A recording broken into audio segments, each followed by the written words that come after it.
She never thought they would meet again this way, the one both loathed and loved by the entire empire. The second prince, whom she, who was once a maid, had dared to secretly love. Although Ilid is a noble Manish, he looks so wretched. Has he still not found his Aradhana? A Manish and an Aradhana are a pair of lovers connected by God. A Manish is an existence closer to God than humans. But a Manish must have their partner, an Aradhana. Once they recognize each other, they are fated to fall in love. For a Manish who cannot survive without an Aradhana, this love is both a blessing and a curse. The only thing she could be sure of was that she could not be his partner. She was just one of many Aradhana candidates. She had known for a long time that she could never be someone special to him. Even if it's not her, His Highness will surely find his Aradhana. But this act, if only it could alleviate even a little of his pain. A dazzling light appeared. She couldn't help but fall backward. A brilliant light shone all around. Many people shouted, "He's going berserk! Run!" 2 people stood at the center of the magic. What on earth is happening? The second prince called her Liana. She was very surprised. He drew close to her and asked why she was so late. He almost killed them all. Never leave me alone again. The beginning of it all. The memory of that day already felt so distant. The music announcing the start. The chandeliers, sparkling like leftover stars. A wide and plentiful variety of refreshments, and a magnificently dressed nobles to match. Liana Theodore was also there at the time as a maid. They really looked like peacocks. Truly gorgeous. Natasha's personal maid and Liana's good friend, Deborah Carter. I heard it was glamorous, but I didn't expect it to be on this level. A ball held at the Imperial Palace is really different. Deborah said she had been here before. Their lady Natasha is a celebrity in high society. Natasha Baldwin, the second daughter of the Count Baldwin family. The dress she chose really suits the young lady. She's so dazzling even in a large crowd. Their young lady is a natural beauty. Looking at the 2 of them, Liana noticed the young lady glance in her direction. She didn't understand what was happening. She was afraid she had done something wrong. Deborah said, "The man talking to the young lady is His Highness the Prince, a very handsome, blonde man." The 2 of them whispered to each other at the side. His beauty was so extreme it was said to incite jealousy from everyone in the empire. I've heard many such rumors, but seeing him in person, he really is handsome. This feeling was unfamiliar to Liana. Until now, she had never thought she would one day have the chance to see such a noble person with her own eyes. Liana's gaze was already involuntarily fixed on him. It seems His Highness the second prince is very interested in their young lady. The 2 of them are a really good match. Liana felt a sense of loss. It was true. The prince's hair, as dazzling as the sun, and Lady Natasha's hair, the color of precious red wine, were as harmonious as a painting. As she was immersed in these pointless thoughts, he actually looked at her. "What's going on?"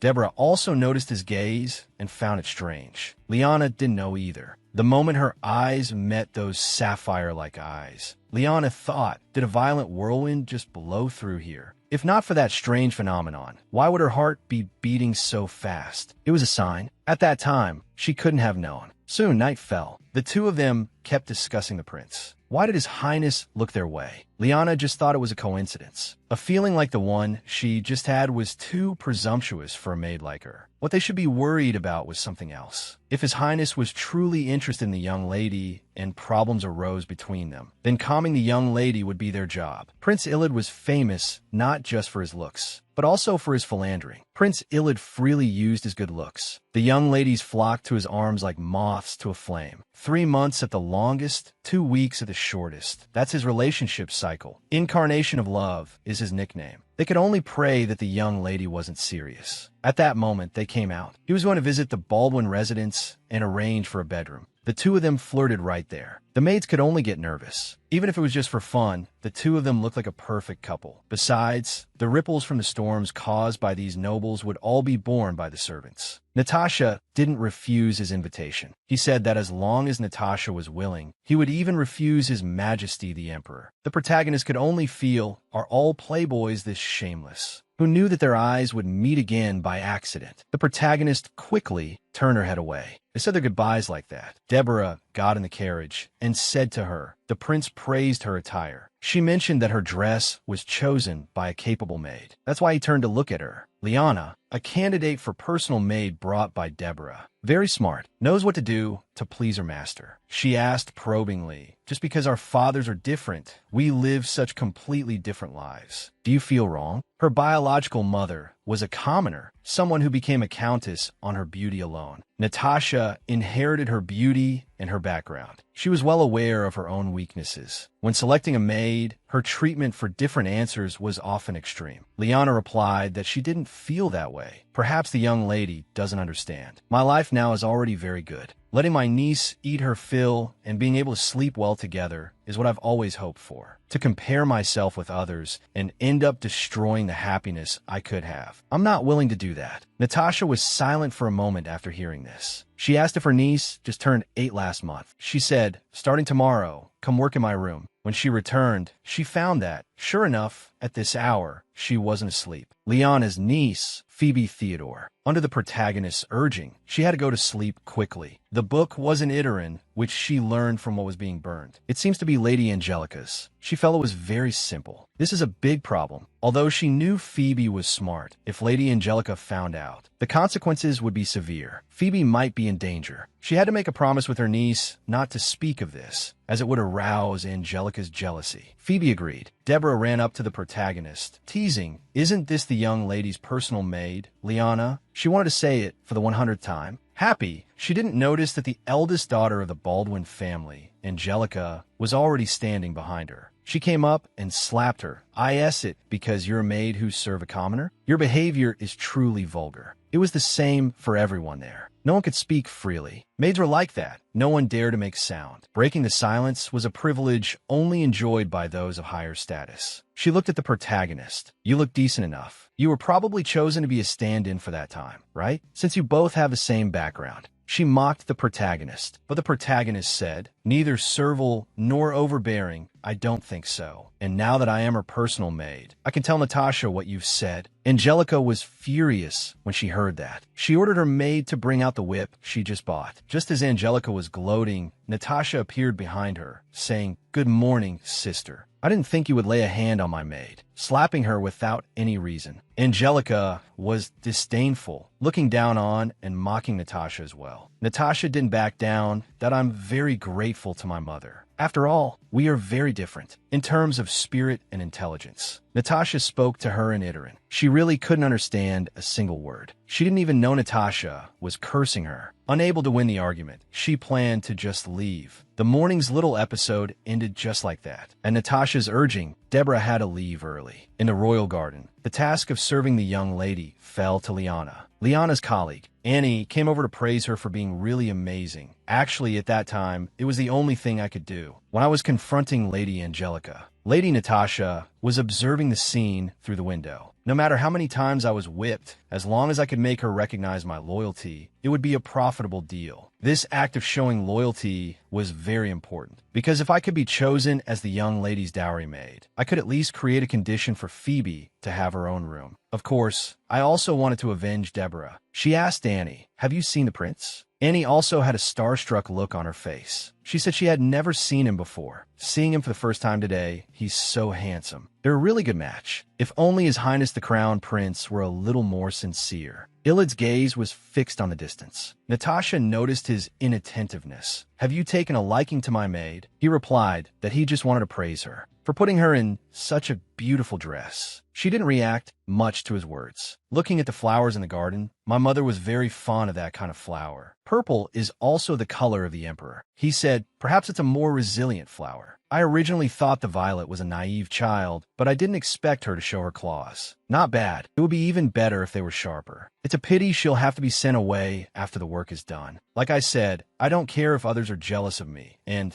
I'm not the type to be jealous of others. Except for that, maid. We have other things to talk about. I plan to help you. After all, that is also very important to me. So bring me the evidence, and I will bring about the downfall of the Baldwin family, just as you wish. Meanwhile, the protagonist was looking at a map, a little lost. She had left her luggage in the carriage and got lost going back to find it. Next to her was the prince's maid. Just as she was about to ask for directions, the room door opened. It turned out to be the prince's bedchamber. Ilad suspected Natasha had sent her. The protagonist quickly explained that she was lost. Wanting to ask for directions, she didn't dare to look forward. This was truly too presumptuous. Seeing the protagonist's expression, he couldn't help but chuckle. He asked her to help him pick out some clothes. The clothes he would wear for dinner. What kind of clothes does your master like? The protagonist pointed to an outfit and said, the young lady likes more dignified clothes. Compared to flashy attire, she prefers men who look simple but dress smartly. He raised his hand, and the two of them inevitably touched. He asked her in return, what kind of clothes do you like on a man? She quickly pulled her hand back and said the same. I think this one would be just right, but he felt it might be a bit dull. After thinking for a moment, the protagonist decided to add an accessory for him. He looked at himself in the mirror, very satisfied with her. To his praise, the protagonist just responded politely, saying, it is my honor. As the protagonist turned to leave, he said regretfully, it would be nice if there was a maid like you in the palace. In the hallway, she recalled this incident. He asked me what kind of man I like. She couldn't help but start running, her face flushed and her heart pounding. Then she accidentally twisted her ankle and fell to the ground. She couldn't understand why she was so shy.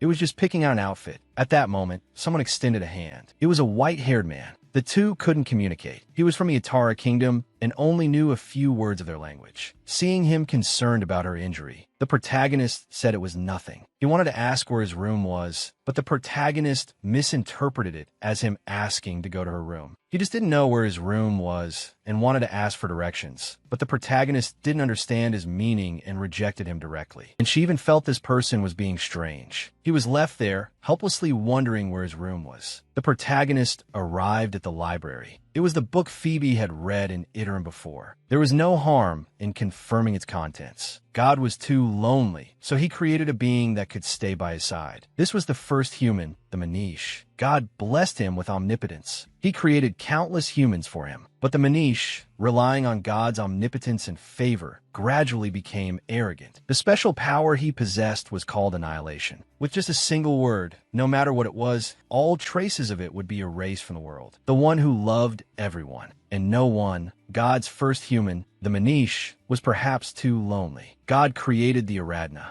Only by receiving her love could he understand God's blessing. The blessing once given to the Manish soon became a curse. His sharp senses made him scratch his whole body. The sound of talking, the sound of breathing could plunge him into agony. And the only person who could save him was the Aradhana. Only when in contact with her could he breathe properly. And so, the two of them got together. Everyone who saw this scene understood. The name of the final blessing God bestowed upon him was love, even for a legend told to children. This is a bit too cruel. A commotion was heard. She turned her head and saw someone. It was Lady Angelica and young Master Percival. She quietly hid. If she were discovered eavesdropping here, she would definitely be punished. She couldn't hear clearly what they were saying. It seemed to be something detrimental to Natasha. Today was Phoebe's birthday. The atmosphere was festive, but the protagonist had something on her mind, so her expression couldn't brighten up. Phoebe's parents really wanted the protagonist to live with them, but she couldn't settle down in this and yet. She needed to save more money. It wasn't the right time. They were very good people, so she couldn't get them into trouble. Matthew secretly glanced at the protagonist. He said he also bought a gift. It was a small teddy bear. The protagonist was very grateful to Matthew.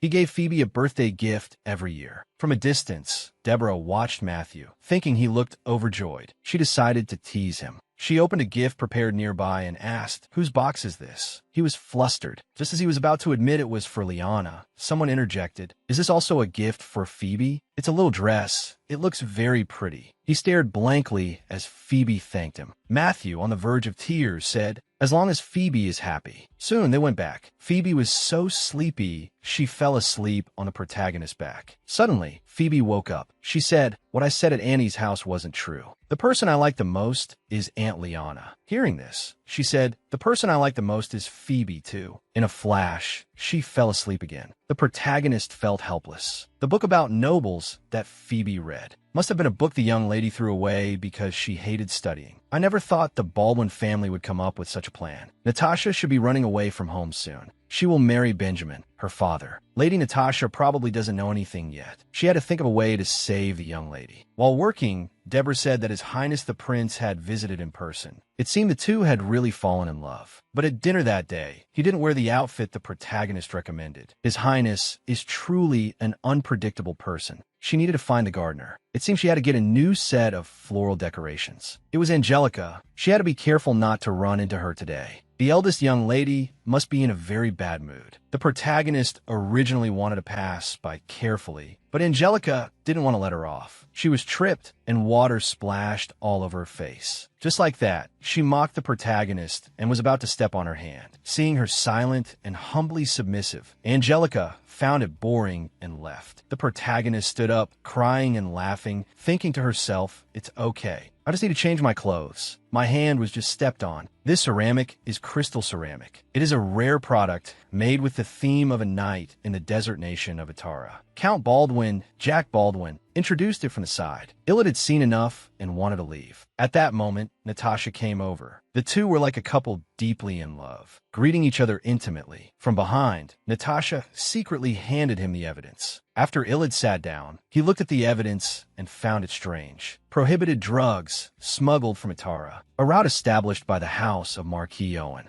Although this didn't seem like evidence of the Baldwins' downfall, the two had made a deal. The Baldwin family had signed an exclusive contract with a trading company run by the house of Marquis Owen. It could be considered evidence. The plan might have some hitches, but he would confirm it. This matter was finally settled. Just have to wait for this to be over. The maids doing laundry are very busy. The prince arrived early. It's too early to change the bedding now. He felt he should satisfy the maids' expectations. After all, they worked so hard and busily to prepare the bed. At this time, it was the protagonist's first time serving in such a situation, so she was very flustered. Should she help the young lady get ready first, or go to the bathroom to prepare the bathwater? Who knew the crown prince would be sitting right there and even greet her? I heard that they usually leave before the personal maid arrives. But now he actually hadn't left. He was waiting for his hands to be washed and for the protagonist to serve him. He casually asked if she had found her way later. The protagonist also said that she had found her way. Illid's expression suddenly changed. He said, "So the personal maid is also in charge of cleaning here. You should apologize right now." He waved his hand dismissively. She should just focus on taking good care of Natasha. The protagonist lowered her head, feeling very embarrassed and ashamed. Over here, Natasha felt speechless no matter how she thought about it, wrinkling the seat and spilling milk tea there. He was pretending they had already done something. She felt embarrassed for him. No, maybe this was better than being insulted. They didn't have to actually do anything. The protagonist hesitated for a long time before deciding to tell Natasha about this. She told her what she had heard in the library. She would marry Arnold. It was said that the Owen family was holding on tightly to the jewelry trade just to make this happen. And the point they had been suspicious about before turned out to be that they had sold her out. The protagonist said that if it were her, she would try to form a connection with the second son of the Owen family. She remembered his name was Benjamin. She knew this name from eavesdropping. However, she didn't know that the young master had sent her a love letter. She thought that on the premise that young Master Benjamin had feelings for the young lady, they could announce their relationship. The head of the Owen family would never let his son's lover be a concubine. Of course, this was just her opinion. The final decision belonged to the young lady. She actually thought this idea was not bad. Although she had already made a deal with His Highness, he could change his mind at any time. As expected, it would be a shame to send this maid away. Perhaps she had other uses. Natasha said that this month's salary was worth looking forward to.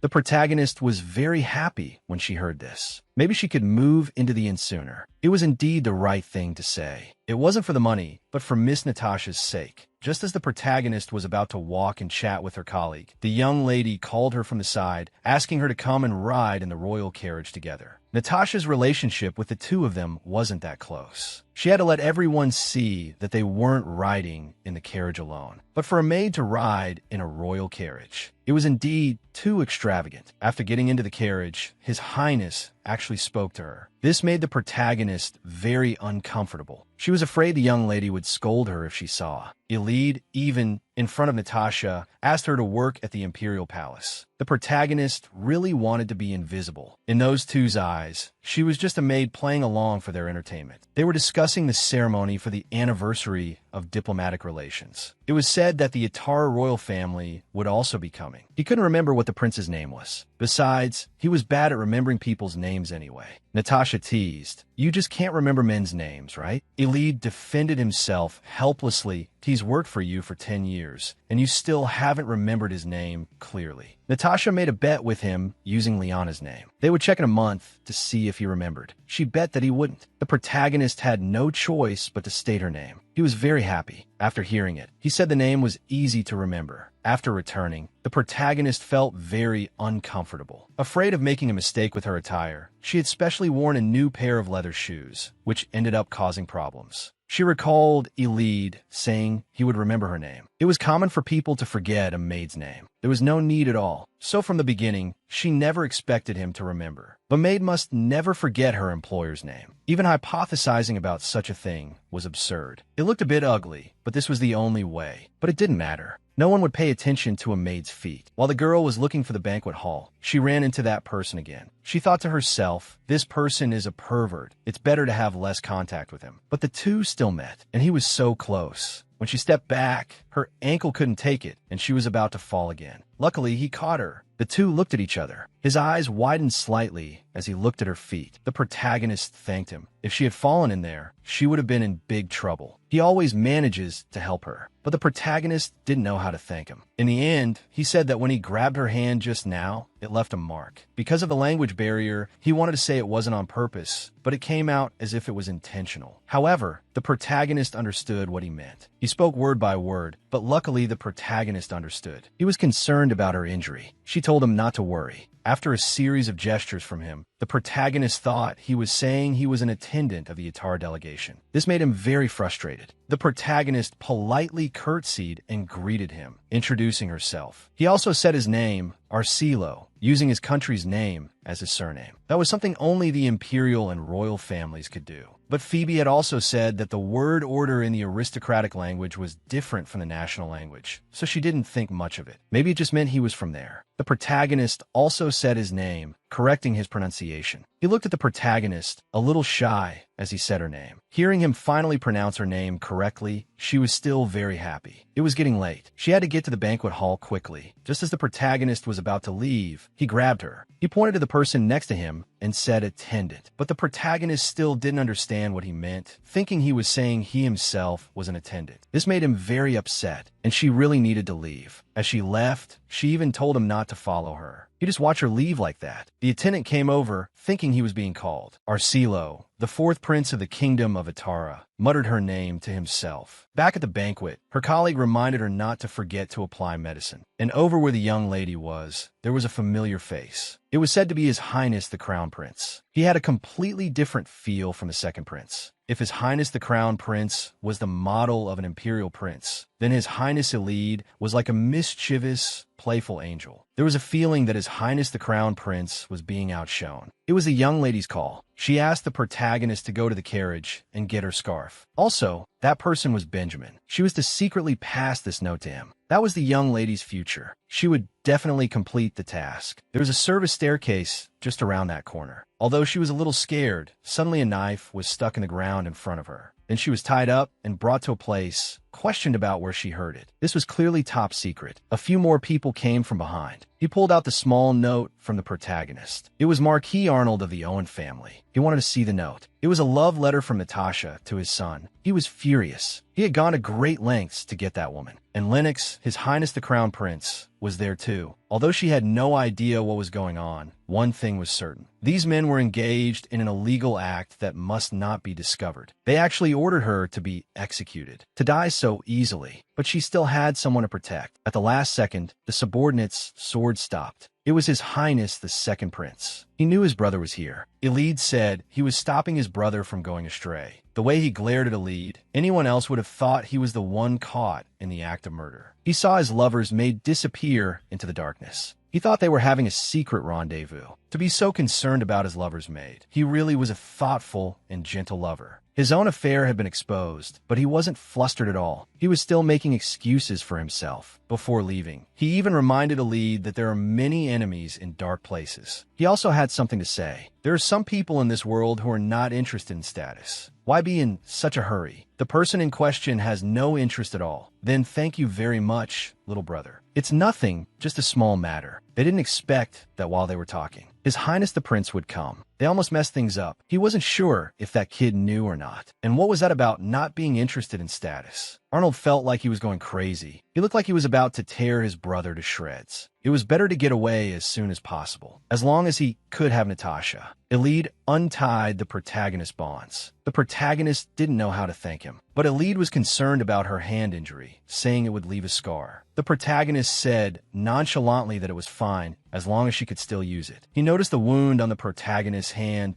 didn't look like it was from just now. The ball wasn't just a game for nobles. He suggested the protagonist should report this incident. It concerned her life. The protagonist said she understood. Who knew he would find her note? The protagonist wanted to stop him. He could tell at a glance that it was written by the young lady. The Iteran language used on it must be for Benjamin. When he saw the note, he immediately understood everything that had happened. He told the protagonist to be a little more careful. He said all this with a smile on his face. He even said he was a very tolerant lover. His almost laissez-faire attitude greatly surprised the protagonist. Elide wiped the blood from her face and told her to go back and rest. Seeing his action, the protagonist quickly pushed him away, saying she hadn't finished her work yet. So now she just hoped he would tell her she could leave. Elide sighed helplessly and started to ask Tyrant, who was hiding in the shadows, if there were any other emergency stairs nearby. Elide's chief attendant, Siren Neville, came out and said he wasn't sure. He was always scared when His Highness acted so suddenly. Elide thought he was enjoying it. Siren was so angry he could retire. After a pause, he said, "The emergency staircase in the main hall is on the left wall, right in the center of the wall." After learning this, the protagonist thanked him and prepared to leave. She thought to herself that she should have worn her shoes properly. She was stumbling as she walked. Elide called out to her, reminding her to apply medicine when she got back. In that instant, the protagonist's heart fluttered. After returning, the protagonist instructed her niece that if she didn't come back, she should take the passbook and that bag to Aunt Deborah's place. And she must not tell anyone about their passbook, not even Alice. The niece promised. She was getting sleepy. Under the protagonist's comfort, she slowly fell asleep. For the protagonist, it was a great fortune to have returned alive. If she had died, she would never see her niece again. It was only natural that this hand was not pretty. She was a guardian raising a young niece. This scar was like proof of her hard work. She didn't feel ashamed at all. In fact, she felt very proud. But that time, she felt her hand was shabby. She seemed to understand why people believed in gods. The fear she felt at that moment, and the sense of security that came with the flow of blood. In that perfect, life-saving moment, a strong sense of faith surged forth. If His Highness the Prince hadn't arrived in time, she would have been dead for sure, without even a chance to pass on her last words. Even if he only saved her to stop his brother's illegal activities, at least she could continue to live her humble life. So she was still very grateful to him. She heard that His Highness the Second Prince was coming. This afternoon, Deborah hadn't told her, probably because she was busy and forgot. Her colleague told her to tidy up quickly too. After all, she was the young lady's personal maid. She had been too busy lately. She didn't even have a clean maid's uniform for the afternoon. There was one she hadn't had time to wipe the stain off of. There was no time. This was the only way. She asked to borrow a maid's uniform from Annie. It was already summer. Before she knew it, it was time for her break. Deborah only remembered to tell her at the last minute. During her break, she could only wander around here. She didn't know what was happening in the drawing room. Anyway, she was the only one who remembered what happened last night. His Highness was exactly the same as usual, although it wasn't like she hoped for any special relationship with him. It was the smell of cigars. Someone was smoking a cigar in a non-smoking area. She should remind them, but then she discovered it was Elide. The two exchanged polite greetings. The protagonist didn't know when he had sat down there. The protagonist had never felt the scent of flowers to be so strong, and her heart was beating very fast. Thinking about it, she decided it was better to leave. She had to go back and take care of the young lady. She would call an attendant for him. If he needed anything, he could just say so. Elide thought she was joking. He told her to come closer. He told her to turn around so he could tie her sash. He said pink suited her very well. After returning, the protagonist didn't know why he said that. It wasn't until she saw the zipper on her back that she understood. The ill-fitting dress had come loose where it was pinned, so he had seen it. Inside the tavern, a mysterious person ordered a glass of red rum. The waiter nodded and went inside. Natasha. Elide walked over and asked how things were going. Liana said that the Owen family had indeed signed a contract with the Baldwins and would likely fulfill it. In half a month, she would have to hold an engagement ceremony with Marquis Owen first. Thanks to pretending to be his lover, it seemed her value had increased quite a bit. The crazier he gets, the more he will covet things of the imperial family. Natasha reminded him not to make a mistake. The family she wanted to bring down was not Owen, but Baldwin. Drug smuggling is a serious crime. She could provide information in exchange for the release of the Baldwin family. Not only would their assets be confiscated, but they would also be sentenced to death. Her attitude was firm. She wanted the entire Baldwin family to fall. Thanks to the prince, the world had become much smoother, but she still had no way of knowing why he was helping her. At first glance, he seemed to be indulging in pleasure, but in reality, he was a man indifferent to others. She only hoped that His Highness, like herself, would be unable to get what he wanted. Knowing that he came with a maid, Elide wanted to invite him for a meal. Elide was refused. His family was about to collapse. He had an appointment with a banker planning to transfer his assets in advance. He told her to think about it. The book she asked Annie to buy was sold out. She saw a ribbon on the roadside and wanted to buy it for her niece. But she found that the price of the ribbon was 2 days' lodging at the Carter Inn. The protagonist turned and left, ignoring the shopkeeper's attempts to keep her there. The shopkeeper was even lowering the price to make her stay. Just as the protagonist was about to turn back and refuse him directly, she saw an acquaintance. It was Mr. Arcelo. The attendant frowned upon hearing this title. Because he was an attendant, he looked more dignified. Only then did the protagonist realize their identities were not simple. The protagonist quickly apologized. The two were whispering something to each other. The attendant changed his tune, saying he was a bit flustered seeing the attendant. She shouldn't mind. Hearing this, the girl couldn't help but exclaim in admiration. He was so fluent in the imperial language. He was about to say what he was doing with the fourth prince. But under the fourth prince's intimidating gaze, he changed his words to say he was carrying out the fourth prince's duties. It was only then that the protagonist had a sudden realization, thinking he was the fourth prince's attendant. He asked the protagonist to take Arcelo on a tour of the area. Before the young lady returned, she had a 2-hour break. She could take him on a tour of Cadogan. The latest trend in the empire was food. The protagonist brought him here. Banana crepe. When he first saw it, he looked a bit displeased, but it tasted surprisingly good. The protagonist saw he had cream on his face and casually wiped it off for him. Thinking about how the protagonist would wipe his face, he fell into deep thought. Afterward, he began to gobble it down. The protagonist was shocked to see this. She took his hand, intending to lead him to the fountain over there to wash up. Arcelo looked at their joined hands, feeling very shy. The protagonist was introducing other flavors to him, like strawberry. From a distance, a familiar voice called out. It was Elide.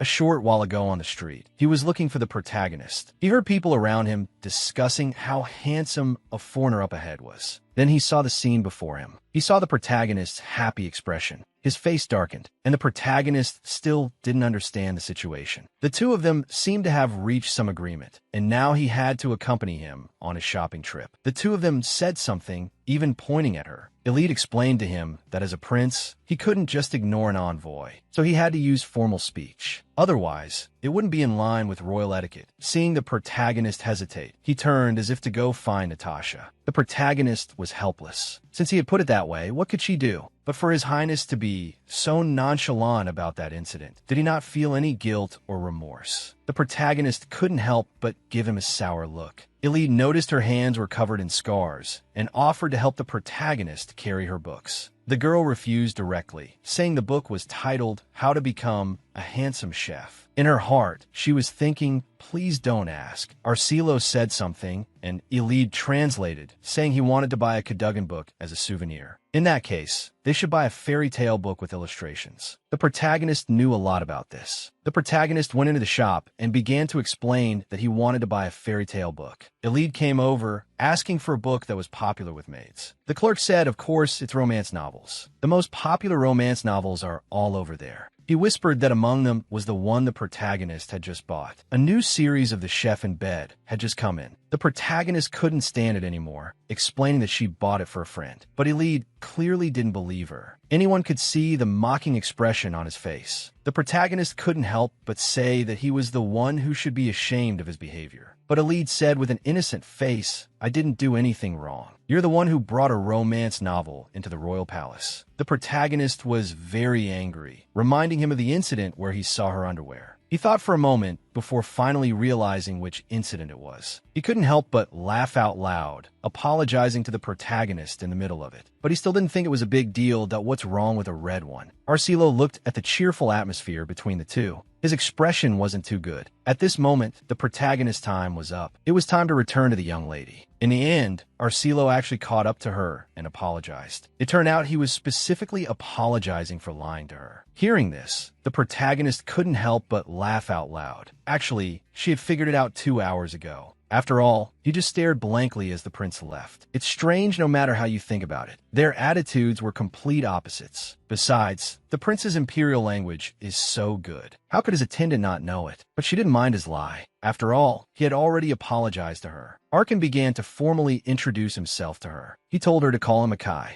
allowing a maid to use his nickname. She thought it might be due to regional differences. She would call him Prince Arkin from now on. Was it because of that unreal smile? She felt like she now understood what kind of country the Atara Kingdom was. Well then, until next time. On her way back, she was lost in thought. The first time Arkin saw her, he remembered her name, but she would bet that Elide had already forgotten it. After all, he didn't call her by her name on the way. He must have completely forgotten it. After all, she was just a maid. The flowers were indeed beautiful. She suddenly remembered Deborah asking her to tie up the back of her dress. When she looked in the mirror, she didn't notice anything unusual. Only the loose, sloppy bow that His Highness had tied. In fact, His Highness probably didn't see anything at all back then. She felt so embarrassed. She had actually misunderstood His Highness. And she even brought it up. The fact that she was so concerned about everything related to His Highness now clearly had only one reason. Unknowingly, she had fallen in love with His Highness. It started again. At the banquet, a lady was reminiscing about the past with Her Majesty the Empress, praising him for being like a Manish. Lennox came over, smiling as he interjected that his younger brother was like a Manish. Then, with a grim expression, he said that his brother was indeed very outstanding. The atmosphere of the banquet instantly froze. He had ruined the party's mood. It didn't look like he had any intention of leaving either. He might as well go outside. That was fine. It was a boring occasion anyway. His brother cared about everything. He, on the other hand, was content just being a Grand Duke of royal birth. Historically, every Manish who awakened also wore the crown. Without exception, they all achieved great accomplishments. So, no matter who the crown prince is, if a Manish appears, he must give up the throne. At his coming-of-age ceremony, it was proven that he was not the Manish. It's been 7 years since then. Even so, his brother is still wary. It was truly incomprehensible. Whether it was his brother's inflated desire for power, or the sense of inferiority his brother gave him. At that moment, he suddenly noticed someone there,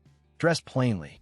She was looking at the fish in the water. She suddenly turned her head and revealed a brilliant smile. He found it interesting. So this was a maid? Her level of seduction was quite unusual, but he wouldn't mind spending night. Who knew that a voice would come from above, calling the girl's name and telling her to wait. So she hadn't seen him, even though he was on a lower level. This was the first time he had ever felt completely ignored. And just like that, he remembered her name. He started to pretend he didn't care. In the end, looking at her expression, the way she got angry was actually kind of cute. Because he didn't want to say Liana's name in front of that man. He went to great lengths. Anyway, he had seen everything underneath clearly. He didn't know it was pink. Quite interesting. I wonder if she's received the gift. It'll be about a month this time. She looked in surprise at the gift in her room. It had the imperial crest. It was a brooch, a gift from the royal family. There was also a letter. His Highness remembered her name. Both gifts were brooches. She felt quite giddy. Was it to keep the promise he made back then, that he sent a gift just because he said he would? Regardless, she planned to put it away and return it to him. After all, this gift was too precious, both in terms of money and sentiment. On the day of Natasha and Owen's engagement ceremony, the entire residence was especially busy. Everyone was gossiping. She knew that the young miss would not give up, but the note she gave to Benjamin ultimately failed. Since his visit that day, His Highness Elide had not come again. In any case, there was only one way to save the young miss now. Give the note to Benjamin. Maybe he could really save the young miss. Avoiding people's gazes, he came here. The man attending his ex-girlfriend's engagement ceremony. He had come here again. Let's stay here for a while according to the plan. He would possess her soon enough, just as he was about to have a smoke. A little girl poked her head out. She said this was a no-smoking area. She told him to go behind that building. When Phoebe heard he was a prince, there was nothing she could do. He took out a candy to eat. The girl, Phoebe, remembered her aunt's words, "Don't take candy from strangers." But she couldn't resist the temptation and ate it anyway. She had argued with Alice. Alice said that besides an aunt, she also had a mother. She couldn't help but start crying, but she wasn't envious at all. Her aunt was more beautiful and smarter than them. She was just sad that she couldn't insult someone else's mother, because that's what her aunt had taught her. Elide comforted her. Uncle also grew up with a nanny. "Didn't I turn out all right?" He felt that her hair color was very familiar, so he asked her if her aunt was pretty. Meanwhile, Liana's wrist was grabbed by Benjamin. He ignored her struggles and threats. He said he needed an outlet too. It was only then that she realized he was unhinged. She tried to run but fell to the ground. There was no one outside who could help her. She didn't understand, just because she was a maid, was it okay to be treated like this? To be killed, to be trampled on. Suddenly, the sound of shattering glass came from outside. Phoebe was calling for her aunt and for His Highness Elide. He kicked the man away with one foot. Phoebe hurried over to help her up. The butler came over, wanting to stabilize the situation, but was intimidated by the prince's glare. She didn't understand. Why did she always have to see him in such a state? He knew full well this was Natasha's maid, yet he still did this. He didn't want to marry a maid either, because that would be a disgrace to the nobility. Elide told him to behave. After all, his actions were ruining both of their lives. He thought to himself, objectively speaking, being a royal maid only required warming the bed. She wouldn't have to risk her life to complete those useless tasks. Once the Baldwin family fell, he could take her in, let her live a carefree life, displayed in his curio cabinet. In the end, Natasha's engagement ceremony was canceled because the knights burst in and arrested Benjamin as a criminal caught in the act of taking drugs. Because her fiancé's son had committed a serious crime, the ceremony, which was postponed, left behind only messy decorations. The maid spent a hectic time cleaning up the ceremony site and gossiping. But there was one exception. Phoebe was finally sleeping soundly. Thanks to everyone's help, she was able to get off work early to wash Phoebe up and soothe her spirits. She was really lucky. She had been terrified at the time.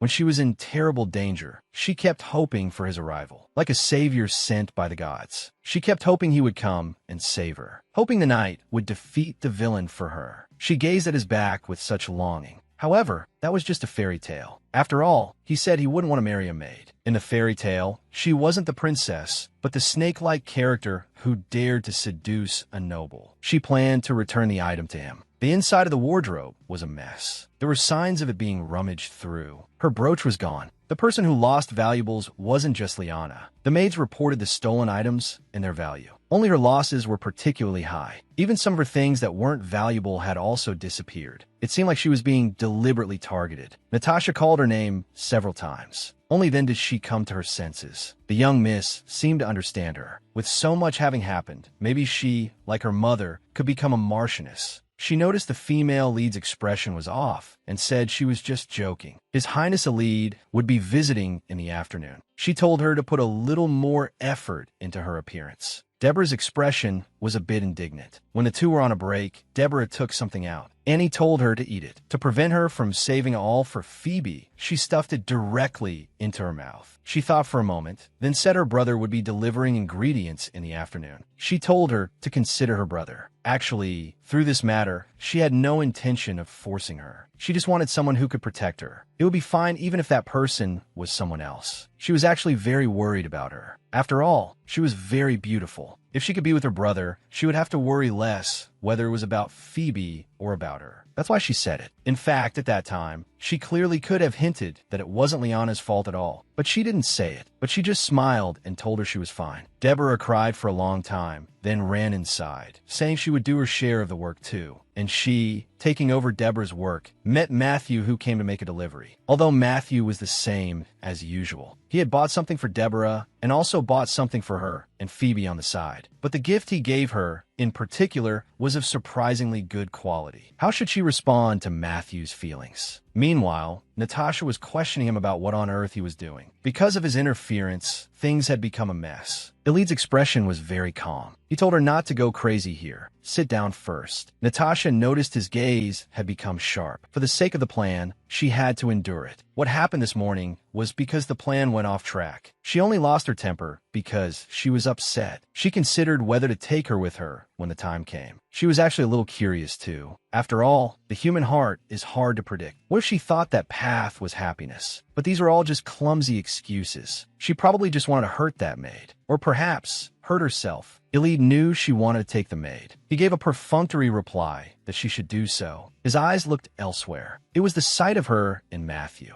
Even though he had already warned him, it seemed he still didn't get it. He said, "This black tea should be brewed as strong as possible." Another mistake. "So, could you call my maid for me?" At this, she came over. She thought to herself to pretend she didn't see anything and just do her job. He then turned and brought up the matter of the accessory he gave her. Why wasn't she wearing the brooch he gave her? She was about to break out in a cold sweat. When the young miss asked, she could only admit the truth. She explained that she had helped His Highness with a small matter before, and he gave it to her as a reward. But she felt it was too valuable for a maid, so she didn't think of wearing it out. The young miss told her not to be so reluctant and to just wear it. She really wanted to say it was too valuable and that he shouldn't send anymore. But what she said was that she wanted to save it so she could sell it later. She had a niece, so it was understandable. Elide took her hand and said, "As a maid, you should be able to tell the difference between dirty and plain, right?" She felt a little flustered. It was a stain she got while comforting Deborah. She felt very embarrassed and pulled her hand back. Elide said he would send her more in the future, and he told her to wear the jewelry. After all, her residence didn't restrict her. She said yes. Then she went out. Natasha looked at her speechlessly. She emphasized to him that Liana was her maid, who knew that Elide would suddenly get up and deliberately move closer to her. It made her feel completely baffled. Natasha came over at this moment. She said she was just there to get the tray. Blushing, she apologized and left. Natasha immediately saw what was going on. A man who would not give up his reputation for a woman and who didn't think it was necessary. And a maid who was firmly entangled in this man's trap. How interesting. At this moment, she was full of regret. If she hadn't gone in, she wouldn't have encountered that scene. How ridiculous. Compared to that time, she felt even more heartbroken today. As ridiculous as someone who believed that only His Highness Elide would not hurt her, who held that kind of blind trust. Suddenly, Phoebe's voice came from downstairs. Lady Angelica had found the book. She hurried over and asked her why she wasn't staying in her room. Lady Angelica said she was a book thief. She looked at her sternly. Angelica said Phoebe stole her book. It was the book she had picked up at the incinerator. Phoebe was also indignant. She had clearly picked it up, so how could it be considered stealing? And she could even speak that language loudly. Lady Angelica told her to apologize. This provoked the young lady even more. She went straight up to slap her, but she stood in front of the child. She had to protect Phoebe. She bowed her head and apologized to her. This was the only way to protect her. The young lady's vicious words did not lessen because of her show of weakness. Her insults became uglier and uglier. She even said the child was learning the language to seduce men and become a plaything. She angrily called out, "Young Mississippi." She said, "You must be very disappointed. After all, you know so much about gentlemen's preferences, yet you can't find an opportunity to use it." The passionate love letter the young miss wrote to Viscount Thompson has been circulating among the servants. In their eyes, maids and attendants might just be furniture without thoughts, but they are people with minds and ears. Viscount Thompson threw the letter in the trash, and there was more than one such letter. After saying her piece, she ignored the fuming young lady and left, leading her niece away. To her, Phoebe was her purpose in life, so from now on, they would have to live in an inn. Phoebe didn't care where they lived, as long as she was with her aunt. Although she was a maid who knew her place, she didn't want to grovel and let people hurt her only niece. At that moment, the royal knights entered. On suspicion of drug smuggling and being a habitual drug user, they were placing the young lady under emergency arrest. She and her little niece were stunned, not understanding what was happening. Deborah brought her upstairs. Count Jack Baldwin and his family were all being placed under emergency arrest for assisting in drug smuggling. Count Baldwin was still trying to argue. Just then, she found it strange. They said the whole family was to be arrested, but only the young miss was not there. She hadn't expected the prince to be here as well. Amidst everyone's welcome, he slowly descended the stairs. He also brought today's main character, Natasha. The Count desperately told his daughter that he didn't do such things. Natasha smiled and asked if he remembered this dress. It was the dress her mother wore when she committed suicide. The Count said her mother had a mental illness and asked if there was some misunderstanding. She was the youngest daughter of the family. Natasha smiled and said to him,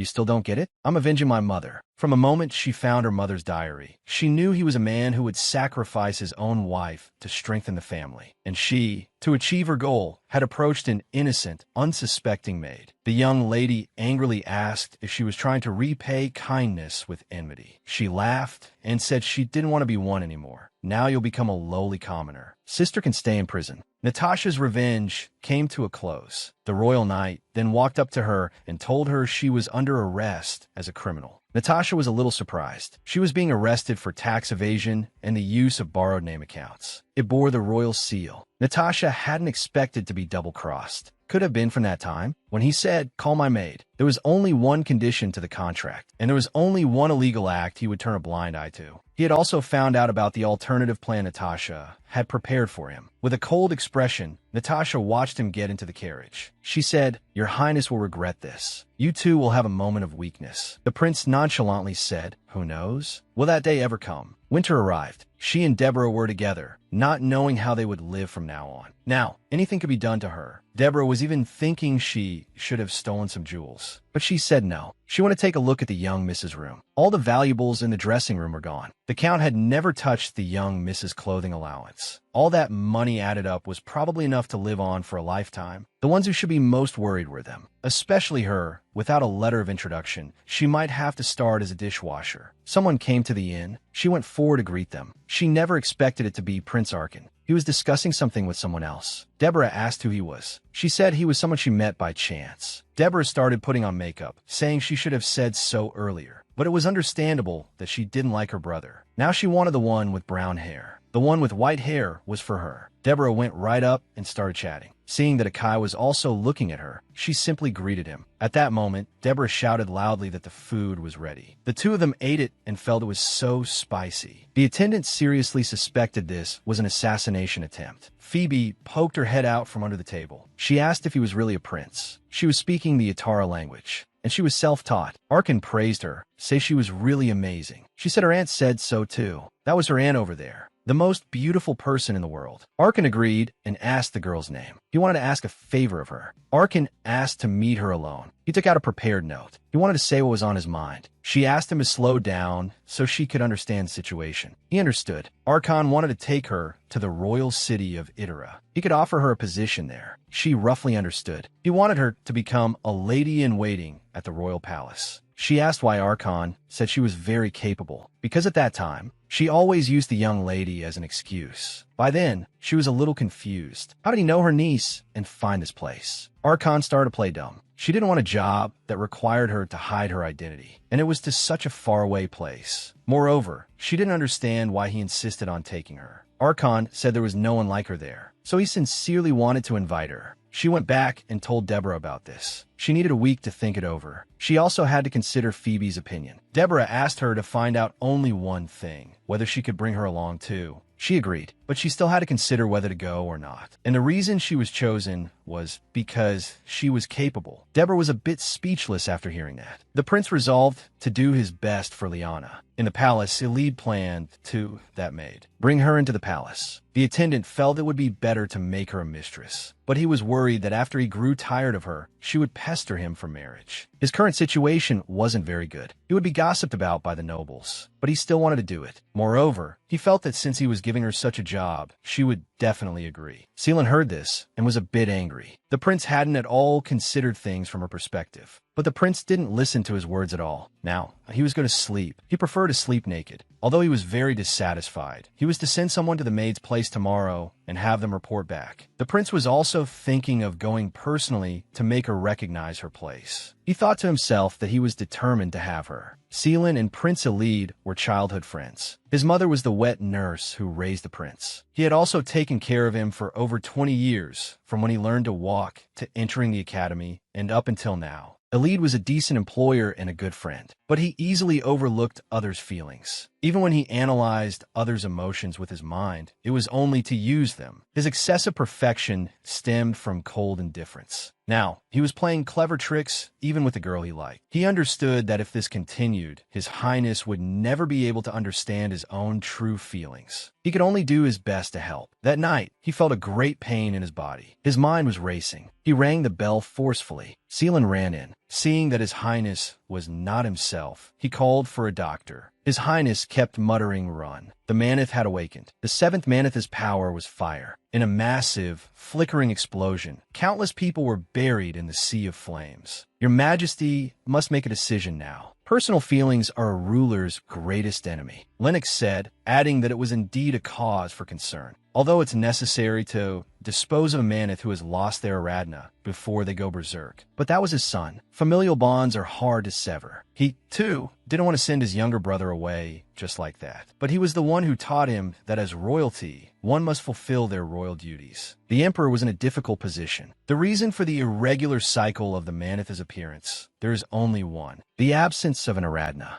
If a Maneth appears, the divine valley of Idra will also appear, a divine oracle that announces the existence of an Aradna. But that oracle has not yet appeared. Most Maneth who don't have or can't find an Aradna will die within 5 days. By then, if they find one and are rejected, it's also possible, just like with his younger brother. For the sake of safety, Lennox suggested sacrificing his younger brother. In the end, the Emperor decided to lock the Maneth up, to build a prison in the Selena Mountains, and set up a divine barrier for protection. Lennox was very pleased when he heard this. At this time, a report came in, a message from Idra. It was actually the divine oracle, and it was about her. She planned to go to Timur village. A passerby who overheard was worried, as a plague had occurred there. She said she wasn't concerned. She had to go there before going to Idra. Deborah also agreed to go with her. They gave assurances about the royal city of Idra. This would be very helpful for Phoebe's education. Phoebe also wanted to go. No matter what she wanted to learn, she would send her to learn it. Raise her well. Even if it meant leaving this country for Idra, she probably wouldn't see him again, right? But that was fine too. She would be free from her past longing. These two wretched girls, they don't even know how to repay the kindness of being raised. Where they run off to?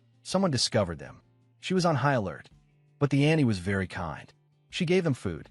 She also introduced them to her family. Her older sister and Jane often argued, but through their bickering, the two became husband and wife for life. They were very happy and even had a lovely daughter. The family was very happy, but misfortune struck, leaving only her with Phoebe. She left the village with her. Their life was very hard. Passers-by would speak ill of them. Suddenly, she woke up. It was a dream about when she first came to the Empire and was begging blindly. Luckily, an Annie discovered them. Only the Carter family, who knew nothing, took them in, and so she gradually began to hide her secret. She didn't want others to know she was from Timura. Her existence might cause them to catch the infectious disease too. She had no choice. It wasn't just to survive. It was because Phoebe was gravely ill. She thought about how lucky she was that nothing happened back then. She came to her sister's grave and recounted the events of the past years. She was leaving now. Maybe she would bring her husband over later. She had fallen for a handsome man, but this also caused her great pain. But now she had given up. Now she was leaving. Who would have known that at this moment, the royal knights would actually show up? After asking her identity, they took her away directly, saying she was the one who could soothe His Highness. She didn't know what had happened to His Highness for the past 3 days. Lennox was very happy seeing his current state. The damage he caused, as his older brother, he had already taken care of it. And the attendant who had been by his side since childhood, Seelan, was already dead. The maids in his palace were also dead. When Lennox ascended the throne, he thought he had won. He had gained the world's recognition. But the things he had worked so hard to obtain were just a joke in his eyes. He had been robbed of recognition and all attention by a guy who was about to die like this. Now he would crush his last hope. He mocked him for being unable to find his Aradna. Those who once held him in high regard were now trying hard to escape. That must be an interesting scene. 2 days before Elid's death, many girls were dragged in to be checked if they were the Aradna. If they failed, they would be burned alive. When it was Netta's turn, she was very smug. She had previously boasted that she would not fall into the abyss. Now he's pathetic enough. She doesn't need to do anything. Just a touch and his arm rots away. How can he live like this? Living with a monster like him. Only 1 day left. The line is still very long. She was also brought over. Archon rushed over, telling her not to go. His attendant was also there, tried to negotiate if they could take her away. She didn't know why he was here, but she was sure she had to go. This was her destiny. She had to see it with her own eyes. Archon was very worried. He wanted to beg her not to leave. He could finally escape from this terrible situation. His perfect world had shattered. The pampered second prince was no more. Just as his older brother said, the Manith is a being of legend. Only those who survive the smell of burnt flesh would have such an opinion of him. No matter which young lady it was, in this sea of flames, all of them would become a pile of ash. He even burned his own confidant to death. This was all his doing. He didn't understand what right he had to live. After the last one was finished, he would be pushed off a cliff. Only then could he be free. Until he saw Liana. The sorrow he thought had gone numb surged in his heart once more. He didn't want her to see his current ugly state. He would respectfully, his hand reached out. Although he had wanted to give up, now he wanted to live. A huge burst of light erupted from the mountaintop. His body was returning to its original state. Seeing Liana about to fall, he supported her. Everything was quiet, so she was his one and only. The feeling of longing surged endlessly. His eternal master. The only god who could calm him was her alone. The unemployed maid, Liana. Next was the Empress's appointment ceremony. She became the one and only Empress of the Cadogan Empire. Wearing the Emperor's insignia, his fingertips trembled slightly. For a moment, Liana couldn't help but feel a sense of kinship. She would never forget that moment for the rest of her life. Suddenly lost in thought about becoming the Empress, she almost forgot she was bathing. Now she was actually going to marry the person she was determined to forget and spend their first night together. In such a chaotic situation, she was still here, secretly excited. The two sat in silence. She was still worried that he wouldn't like her. The two of them kept drinking. Soon, she was drunk. She asked if he hated having her as his empress. He lowered his head and said, "Neither of us had a choice. What's the point of asking such questions?" She accidentally knocked over her wine glass. The lead sighed softly. He really did desire her now. Then he started kissing Liana. He kept saying her name. This night was exceptionally long. She actually had many more things she wanted to say to him. But it wasn't important now. Just being with him made her happy. After it was over, Elide got up and left. When she woke up the next day, she found His Highness was already gone. Brenda, the head lady-in-waiting of the Empress's palace, was there to help her wash up. She wanted to open the curtains. But right now, her body was covered in marks left by His Majesty. She wanted to wash by herself. Thankfully, she was allowed to bathe alone. She couldn't let the maids see her like this. He must have been very restrained when he touched her. But the headboard was still broken. Thinking about last night, she was still too embarrassed. After washing up, His Majesty had prepared tea for her. He had also made arrangements for her niece. She should probably go thank him later. Now she was all alone in such a large room. But she wasn't alone anymore. She thought that since she was the Empress, she should fulfill her duties. She was ready, but she was told she didn't need to do anything. She just needed to rest well. His Majesty the Emperor did not wish for her to be burdened with anything. She roughly understood the hidden meaning. They had no intention of accepting a maid like her as the Empress. Could it be that His Majesty also didn't acknowledge her as the Empress? Perhaps he was forced to appoint a person of humble birth as Empress. If that was really the case, she didn't know what she should do.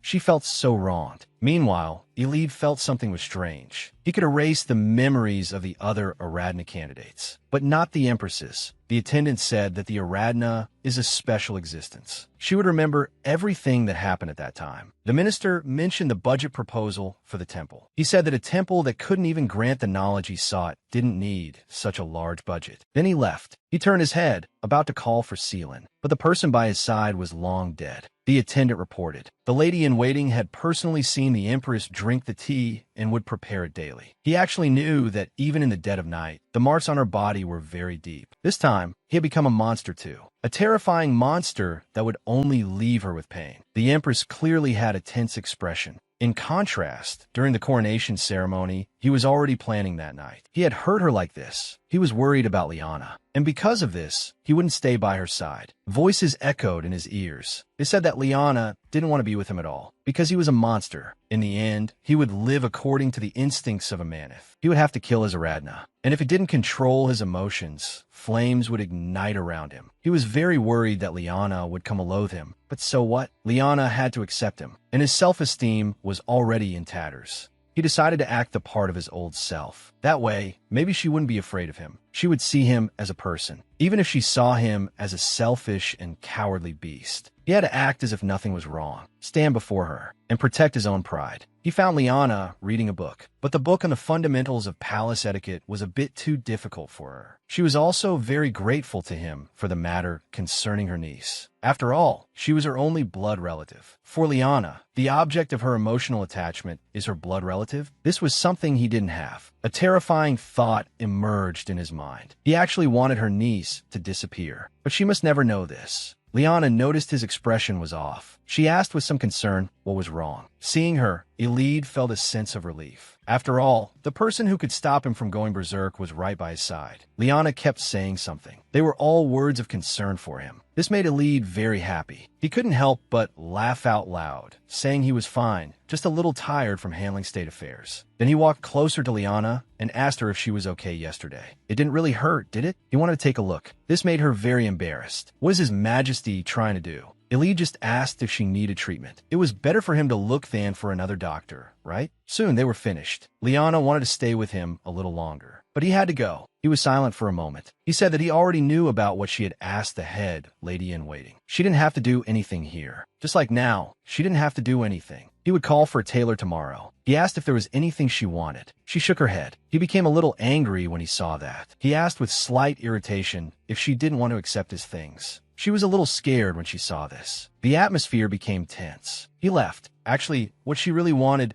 was for His Majesty to be by her side. But His Majesty didn't want to stand side by side with her, but just wanted her to be an empty shell. The legends of the Manith and Aradna were all fake. Even after stepping into real life, to still believe in fairy tales, how ridiculous she was. It seems the power regulation is going smoothly. He's in a very good mood. He's also very focused on his work. He'll probably handle any proposal cheerfully. So he handed over the official document regarding next week's nightly order inspection ceremony. As expected, it was a success. The Emperor even asked for his name. He replied that his name was Jobber Parker. His Majesty suddenly asking about his family made him feel flustered. The Viscount Parker family should be in the silk-related business. He was to present the highest quality silk to the Empress. This should not be counted in the Empress's palace budget. Put it on his personal account. He was going to the library now, leaving right away. A list fell out from the documents. It was the participation list for the Empress's nightly order. One name had been crossed out. They had prepared some things that would suit Her Majesty the Empress very well. Her mood was low. She didn't want to look at these things. She only breathed a sigh of relief after the items and people had left. In the end, she didn't choose anything. The ornate and awkward feeling only made her more depressed. Now she was unclear about His Majesty's intentions and her own feelings. Even with the change in appearance, a maid was still a maid in the end. She missed her friends. She wondered if the Carter family was all healthy. She missed Liana a lot too. At that moment, a maid said a guest had arrived. It was Phoebe. She was so happy. They finally met. She missed Phoebe so much. Now she would never be separated from Phoebe again. This room was huge. They could sleep together. There were also many books she liked. Phoebe was also very happy. It would be great to be with her aunt. Phoebe was already imagining herself going to school, going to the library, and doing many interesting things. She also took the exam for the best school in the Empire. The wet nurse, Annie, who graded her, even said she would definitely pass. She was very happy for her when she heard that. That was a very good place. The academy was a place only very smart people could enter. If she went there, Phoebe could learn whatever she wanted to her heart's content. Most importantly, the limitations on her future would be greatly reduced. She wouldn't have to live on an empty stomach like before, nor would she have to pick up books that others had thrown away to read. By becoming the Empress, she could give Phoebe a happy life. Elide brought a notebook over, saying this one was easier. This book is case-based, so it's not as difficult to understand. The vocabulary isn't overly complex either. It's much better than those thick theory books. The female lead was very happy to receive it, because His Majesty had been considerate of her. She felt a little embarrassed when she saw it. The female lead was very grateful to him, because he had also gotten Phoebe into the academy. Eyelid said it was all due to her own efforts, as the selection there was very strict. His niece was indeed very strict, perhaps taking after him. When Phoebe arrived, all of her chaotic feelings were calmed. As a maid, there were some things she could never give to Phoebe. She just needed to give up a part of her pride. All of it could be cast aside. Even if she could only gaze at His Majesty's back, her grandfather would be very happy. She heard from the exclusive wet nurse that he was piling up books from the library to read. The female lead was a bit embarrassed. She had been studying too, it was just that her desk was a bit messy. As she silently thought about tidying up, the Emperor noticed the bruise on her hand had disappeared. She had applied ointment and taken medicine, and it had indeed gotten much better. He smiled, saying it was a pity he didn't get to witness it himself. Today, he would just give her a kiss before leaving. Whether it would be as simple as just a kiss would depend on her performance. The two slowly moved closer and kissed. Outside, it was full of noise. Phoebe wondered why it was so busy. The female lead said that today was the day of the banquet. Speaking of which, was it okay for them to read the etiquette book together? Phoebe agreed. But the etiquette book contained descriptions of married couples, which the female lead quickly pulled away. Then she began to change the subject by bringing out dessert. She was relieved at her quick thinking. She still remembered that Phoebe wanted to learn the Itala language. The female lead assured her that Phoebe didn't need to worry about those things. She could do whatever she wanted. At night, when she was alone, she hadn't expected Phoebe to remember what happened back then so clearly. At the time, she thought it was the best choice, but it had caused her great emotional trauma. She wanted to go out to meet Phoebe and talk, but she didn't expect the door to be locked. A maid came over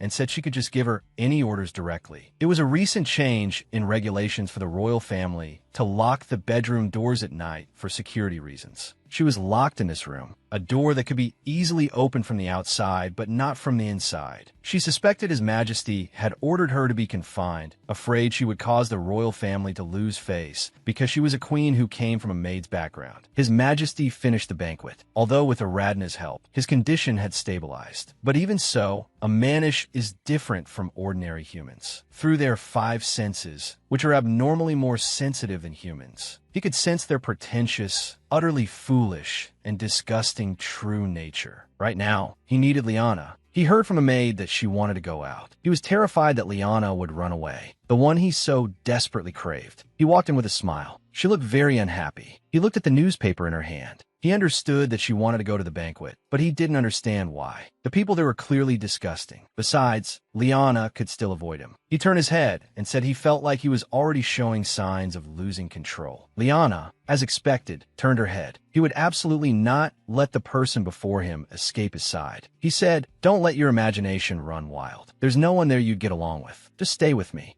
The next day, while she was spacing out, Phoebe came over. She said that on such a nice day, they should go on an outing. If her aunt didn't have to work today, it would be great if they could go to the library together. A change of scenery and going out to play with her should be nice. She said they were going to the library, but was stopped by a maid who said they had to report first. The female lead knew she was lying. The head maid was trying to control her. Although it wouldn't matter if she were alone, today was different. She had to take her niece with her. The female lead clearly stated the basic regulations, which made the head maid feel embarrassed. She smiled and threatened, right? Then she was able to enter. The matter was finally resolved smoothly. Luckily, she had secretly learned Miss Natasha's methods. She would pull the door handle every night, but the door never budged. Fully armed knights always stood guard in front of the door. For now, he just wanted to lock her in the Queen's palace. She wasn't unable to understand His Majesty's intentions. The Emperor's authority begins with the royal court's attendance. Within the royal household, which should be the most well-managed place, they couldn't have a queen of a maid's origin running around freely. If that happened, the attendants would naturally develop a dislike for the queen. Their feelings for the queen would soon be transferred to the emperor. But understanding and accepting are two completely different things. It's even more unacceptable when you have someone you need to protect. Phoebe reminded her to look at the bird eggs in the tree. She hoped it wasn't a cuckoo's nest. Cuckoos will push out the original baby birds, pretend to be the mother bird's child, and bully her. Phoebe was growing up day by day. She should also summon her courage and be her solid support. That night, she told the emperor her request. The knowledge from books was limited. She wanted to find a teacher to study with. Islet asked why. She said she wanted to become a respectable person. Although it would be difficult, she would have to attend official events one day. At least when she stood by His Majesty's side, she wanted to be someone who wouldn't be an embarrassment, to live like a queen. Although she couldn't change her birth, she could change her every move. His Majesty looked at her expression, somewhat stunned. She had that same expression back then. He sighed, saying he would find a suitable candidate for her tomorrow. The female lead was very happy that His Highness gave her this chance. She would definitely do her best. His Majesty looked at the mural in the hallway, thinking about her words and the smile on her face. He understood that what Liana really meant was, if permitted, she wanted to live like a queen. But he could understand, because she was the type of person who becomes strong when she has someone to protect. This was actually better. If Liana had something she needed from him, she wouldn't leave him. So it was a good thing. Your Majesty, this is the document regarding the budget adjustment for the Atella Temple. I heard Her Majesty the Queen has finished all her tea. Also, the doorknob wasn't turned yesterday. Although I know this isn't my place to say, can Her Majesty the Queen be released from confinement now? Restricting the freedom of Her Majesty the Queen, the mistress of the rear palace, risks disrupting the order of the entire rear palace. As he spoke, he felt his forehead grow a little hot. His Majesty changed the subject and asked about the etiquette teacher. It's been decided on Carolina. Also, this is a letter written by the former emperor. Because he is currently recuperating at the villa with Prince Lennox, there are rumors that he might return after a full rest. It's just empty talk. There's no need to report this. His recuperation was just an excuse in the first place. The former Emperor Magnus suddenly abdicated the throne to Islet. Lennox, who had long held the position of crown prince, also suddenly withdrew from the line of succession. But there are still many noble factions that follow them. This is enough to pose a threat to the current imperial power. Jobber was very curious about what was written. His Majesty just said it directly. The letter said to be wary of the Queen. Her scent reeks of a foul stench. Her touch becomes a wound, and all blessings become curses. Only one person, only Aradna, can save him. The Manish once said to his god, "Aradna, stay by my side forever." But Aradna replied, "Why should I stay?" At that moment, the Manish understood. Without Aradna, he could not exist at all. But Aradna was someone who could find a replacement for himself. Thereafter, the Manish began to imprison Aradna so that he would not escape and so that he himself would not die. But Aradna was also a human created by God. He had to seek his own freedom. And so, the first Aradna ended his life in front of the Manish. The first Manish's special ability was annihilation. Just like that, a kingdom vanished from the map. After reading this, he was even more determined to keep a close watch on the Queen, to keep her firmly confined. The etiquette teacher, the Countess. She heard that time was short and the schedule was tight. Because her niece was going to the academy this fall, she would also be making her debut in high society soon. The Countess said she would do her best. After several consecutive lessons, a month into her classes, Liana had reached her limit. The social season would end before the harsh winter arrived. She had to make her debut in society before then. In order to adapt better to the academy, she had to become a qualified guardian for Phoebe. She could definitely do it. When she woke up again, she found that the books were flying. It turned out His Majesty had arrived. She got up in a panic, explaining that she was like this because of her exams. His Majesty told her to rest well and take fewer classes. He told Liana to take a break tomorrow, having already requested leave for her. This night was destined to be another sleepless one. The final test for dining etiquette. She finally passed.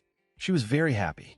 Then, to commemorate passing the test, she could invite one person to dinner, because after all the practice, it must ultimately be put into practice. The Countess suggested she could invite His Majesty. After all, they were husband and wife. The female lead hesitated, but decided to try inviting him. She didn't notice the unfriendly expression on the Countess's face behind her. His Majesty, who was working, received a letter. An invitation to have dinner together. He went out immediately because it was an invitation from Liana. His Majesty agreed. She was also very happy. She started to get excited, not knowing what to wear. The maid beside her showed a helpless smile. His Majesty was already waiting at the dining table. The female lead came out, meticulously dressed. His Majesty saw her and said with a smile that he didn't know. He thought she was going to a battlefield. She was actually a little nervous. His Majesty told her to relax. The two chatted intermittently. His Majesty said that on the day the State Council meeting is held, she should bring Phoebe to the main palace. She could greet the Academy's headmaster. His Majesty also told her not to thank him so casually, as it no longer suited her status. Right now, they looked like a normal couple having a conversation. Everything was going so well, but then His Majesty suddenly said he would choose the next etiquette teacher. The female lead was shocked. His Majesty said she was a terrible teacher and he was going to fire her. The mistake was tonight's dinner. Her debut in high society would be postponed until next year. If this was the kind of etiquette she displayed at a formal dinner, she would not get what she wanted. He left the table early. She didn't know what she did wrong.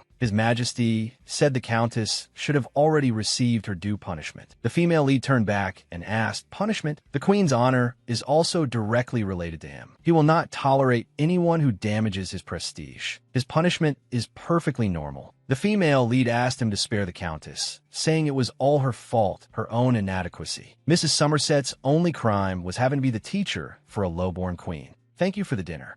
His Majesty ordered everyone out. He raged alone in the room. He knew that woman had instigated it, because it was impossible for Liana to behave like that on her own. From start to finish, her etiquette was all wrong. If it were only one or two mistakes, he might have thought she was just not used to it yet. But all of Liana's subsequent actions were the opposite of basic etiquette. His queen had studied so diligently. It was impossible for her to make mistakes starting from the basic etiquette. The Countess had deliberately taught her the opposite actions. The purpose was to mock Liana, and Liana had happily praised her, looking so happy. He tried so hard not to hurt her, even letting her choose the etiquette teacher herself. But Liana misunderstood him and was enduring him for the sake of power. Would she run away from his side? He would never allow that to happen. He had to find a way. On her side, the female lead didn't feel like eating. And when she did eat, she felt like throwing up. Right now, she just wanted to be alone. She didn't understand why His Majesty was still not satisfied when she had been so serious. Suddenly, she thought of something. During the meal earlier, His Majesty's dining etiquette was always the opposite of hers. She suddenly realized that the books she had read might have been wrong. The maids were gossiping, having to prepare dinner again, mocking the queen for never having eaten good food. Only one maid knew that Liana was a very good person. At that moment, someone suddenly called her. It was the queen, inviting her to eat. Tina had no way to refuse. Her Highness the Queen picked up her fork. Soon, she finished eating, saluted, and left. The maids in the palace are servants who attend to the royal family. From the moment they enter the royal household, maids must receive basic,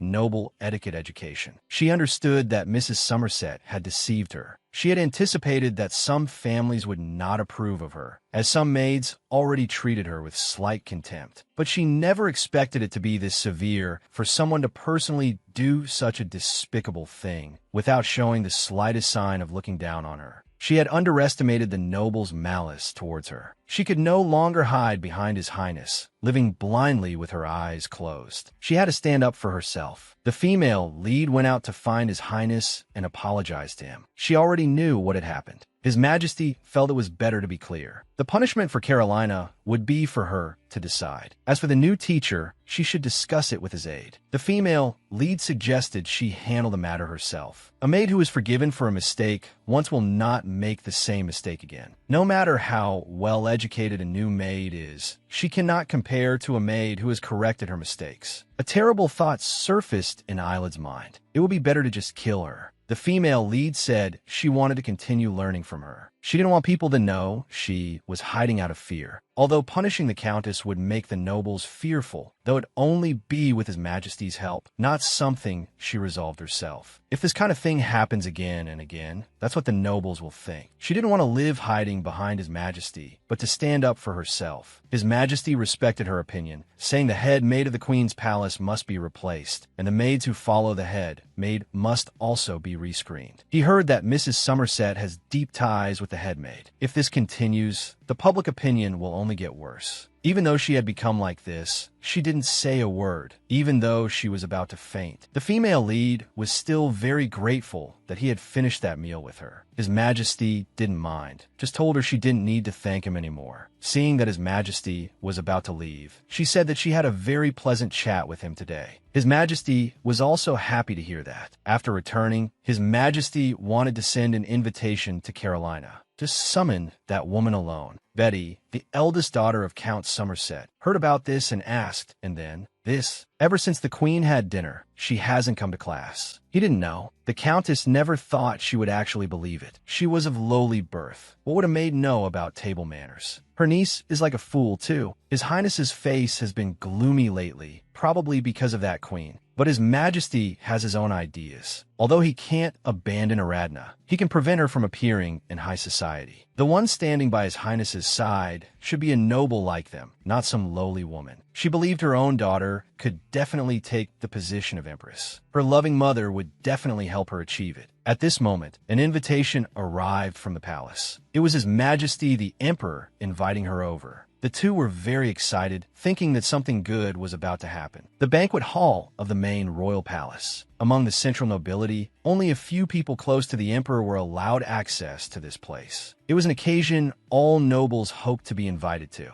As expected, it was very luxurious. The emperor smiled and said to her, "I hope the food is to your liking." The two chatted idly, mentioning her pet bird, Marilyn. She said this dish was truly delicious, worthy of being a royal dish. Even the sauce is exceptional. His Majesty asked if she liked the chef's cooking. This dish is called lovebird stew. The Countess thought she had misheard. His Majesty repeated it again and even gave a detailed description of the preparation process. Hearing this, she couldn't help but tremble all over. A group of people stood behind her. His Majesty said the dish on this plate is no different from those other birds you've eaten. He would not dine with others without his guards, nor would he, without purpose, invite a stranger into the banquet hall. The Countess was terrified that her bird had been eaten. His Majesty reassured her and told her to hurry up and eat. His Majesty threatened her. If she didn't like this one, there were other flavors. It's just that the portions are a bit large. The Countess was forced to eat the meat in front of her. The Countess came to teach the class with a bit of a headache. He was terrified thinking about what happened before. His Majesty truly cares about the Empress. With the Emperor's current attitude, it's bordering on a reign of terror. If he was displeased, the punishment could have been much more severe. Moreover, he wasn't sure if the woman before him knew. Now, she had to relearn table manners. After a demonstration, she asked the Countess how it was. She had learned it from Tina. The Countess was very surprised, so she knew all along and was just pretending not to. Liana forgave him this once, but there would be no next time. She walked over and asked her auntie if this outfit suited her. The female lead thought she was just too cute. Phoebe was still a little nervous about the new environment. She wanted to make new friends. Someone came over and said it was time to choose a horse to ride. He was going to pick a horse, one for horse riding. The female lead couldn't go today. She had other things to do.